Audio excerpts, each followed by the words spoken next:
Je laisse la parole à Martine Guéraud, porte-parole régionale du candidat du Front de Gauche Jean-Luc Mélenchon. Merci, écoutez, chers amis et chers camarades, c'est avec beaucoup de plaisir que je suis ici, avec vous, avec dans la salle un certain nombre avec qui j'ai partagé de grands moments de militantisme et de campagne, et puis à la tribune aussi, parce que ça fait maintenant plusieurs années, avec le Front de Gauche, que nous avons partagé les tribunes. Donc voilà, je suis heureuse d'être là.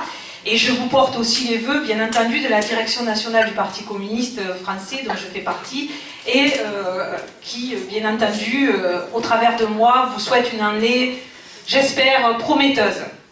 Dont la campagne du Front de Gauche va s'accélérer, nous le savons, à partir de janvier.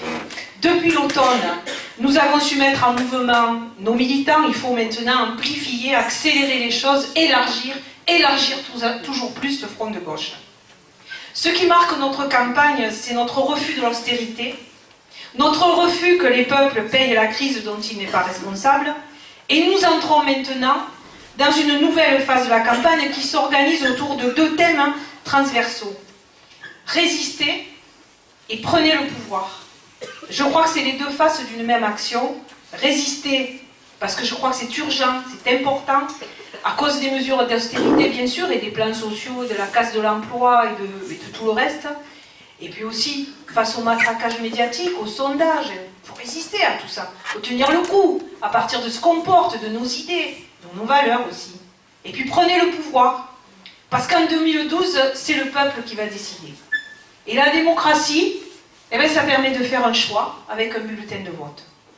Le vote utile, dont on nous parle souvent, le vote utile, c'est le vote pour soi. C'est pour l'avenir de notre pays. C'est pour l'avenir de nos enfants. C'est le vote qui permettra de mettre en place une autre politique avec l'humain d'abord. Alors qu'ils nous disent tous les banques et la finance d'abord. C'est ça qui doit devenir majoritaire dans le pays. C'est ce désir de mettre l'humain d'abord, toujours d'abord. Nous avons un programme. Et ce n'est pas seulement un programme. C'est à la fois un principe. Parce que l'humain d'abord, c'est un principe de vie. C'est aussi une volonté politique très forte et une ambition de construire les réponses qui peuvent tout changer en 2012. Alors que tant de citoyens sont condamnés, je dis bien condamnés à la survie, submergés par les problèmes, privés de tout. Je vais vous raconter une anecdote. Hier, dans le Gard, parce que je suis aussi responsable départemental du Gard, pour le parti, nous avons décidé d'aller devant 22 bureaux de poste. Alors pourquoi hier? Parce que hier, c'est le jour où le RSA est versé aux allocataires du RSA. Et je précise que dans le Gard, c'est le RSA socle, c'est-à-dire celui qui concerne ceux qui n'ont pas de boulot, qui est le plus versé, à 70%, je crois. Vous voyez, 75 même. Voilà, il y a une gardoise. Donc ça veut dire que les gens sont vraiment en difficulté. Et moi, j'ai vécu des moments, je vais dire, très douloureux. Parce que ces gens, on était là, nous, avec les tracts, on leur parlait, on essayait de leur parler. On les sent complètement démolis par la situation. Ils ne croient plus que c'est possible de changer. Il y en a même qui nous ont dit « Mais moi, je ne vais pas aller voter, je ne suis pas inscrit. » Ils ne se sont même pas inscrits, pour beaucoup d'ailleurs. Il y a vraiment un travail à faire de proximité, de conviction. Il faut les aider à reprendre espoir. Mais l'espoir, nous le portons, il faut le faire partager. Et moi, j'ai vécu ça comme quelque chose de difficile.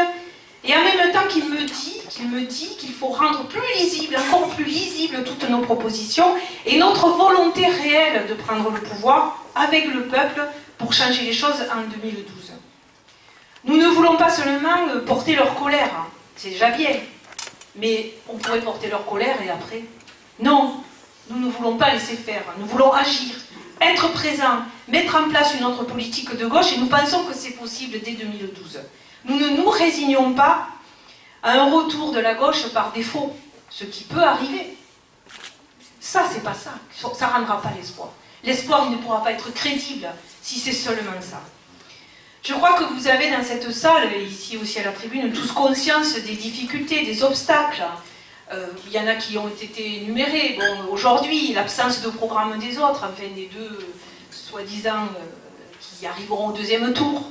Bon, les petites phrases, les petits mots médiatiques, un qui va fêter Jeanne d'Arc, l'autre qui, dans un bar, traite l'autre de sale mec. Enfin, c'est pas ça que les gens attendent, dans leur souffrance, dans leurs difficultés. C'est même honteux, moi je dis, par rapport à tout ce qui se passe dans notre pays aujourd'hui. C'est lamentable, c'est dégueulasse, excusez-moi. Les gens, ils veulent autre chose. Et Eva Joly qui va cirer les pompes de Bayrou. Alors, Boutin aussi, je ne sais pas si vous avez remarqué. Et puis, on compte aussi Arnaud Dacier, je ne sais pas si je le dis bien, le responsable d'Internet de l'UMP.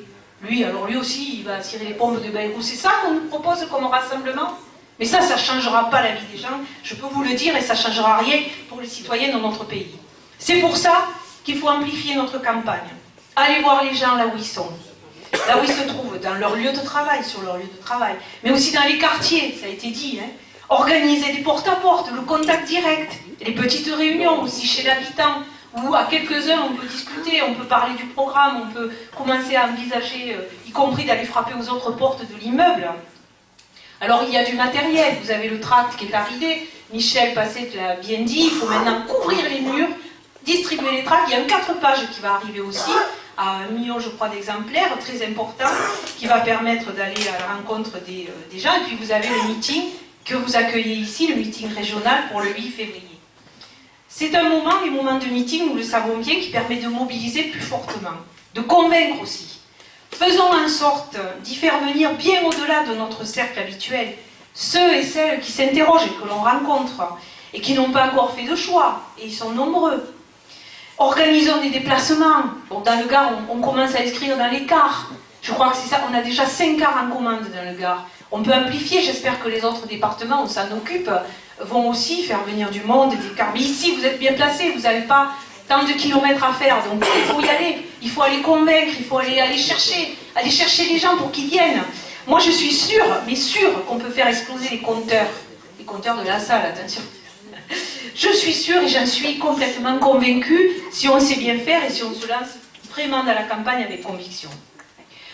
Voilà, permettez-moi avant de terminer de vous offrir ces quelques mots d'un poème de Pablo Neruda. Alors c'est mon poète préféré. C'est pas toujours compréhensible ce qu'il écrit, puisqu'il y a des métaphores, vous le savez, beaucoup le connaissent sûrement dans la salle, mais j'ai choisi ces quelques vers parce que je trouve qu'ils sont très bien adaptés à la situation actuelle. Alors je vais le lire, parce que je ne l'ai pas appris par cœur. Vis maintenant, risque-toi aujourd'hui, agis tout de suite, ne te laisse pas mourir lentement, ne te prive pas d'être heureux. Eh bien, je vous souhaite d'être très heureux en 2012.